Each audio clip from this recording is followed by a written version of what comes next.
এই শোনো না, আমি না তোমার একটা কথা বলতে ভুলে গেছি। কি কথা? আমি যখন ক্লাস 5-এ পড়তাম তখন আমার একটা বন্ধু ছিল, শামসু। জানো কি হয়েছে? আজকে আমি শপিং মলে গেছি, তারপর হঠাৎ করে ওর সাথে আমার দেখা হয়ে গেছে। অনেক বছর পর ওর সাথে আমার দেখা হইলো। জানো, ভাবতেছি কি একদিন ডিনারে ওরে ডাকি। হ্যাঁ ডাকো, সমস্যা কি? আমিও তোমাকে একটা কথা বলতে ভুলে গেছি। কি কথা? আমি যখন ক্লাস 10-এ পড়তাম তখন আমার একটা বান্ধবী ছিল, নাম হলো শিল্পী।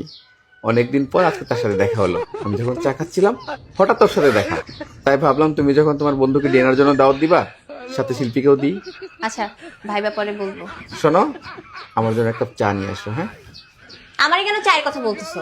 তুমি তোমার বান্ধবী শিল্পীরে বলো চাই না দিতে। আর এখানে তুমি শিল্পীর কথা বলতেছো কেন আবার? তুমি এখন ওই ফালতু তোমার বান্ধবী শিল্পীর জন্য আমার সাথে চিল্লাচিল্লি করবা, আমার সাথে খারাপ ব্যবহার করবা তুমি? আমি চিল্লাইলাম কোথায়? তো বিরক্ত হইতেছো কেন? বিরক্ত হইলাম কখন? আর শোনো, তুমি শিল্পীরে কখনো দেখো না, এর কথা হয় নাই, তুমি তাকে ফালতু বলতেছো কেন? ও, এখন ওই ফালতু ফালতু বলছি দেখা তোমার গায়ে লাগছে? হ্যাঁ, তুমি থাকো, তুমি আমার সাথে কোনো কথা বলবা না। তোমার যেখানে খুশি তুমি সেইখানে চলে যাও। আজকের পর থেকে আমার সাথে কোনো কথা বলবা না। আমি চলে যেতেছি আমার বাপের কাছে।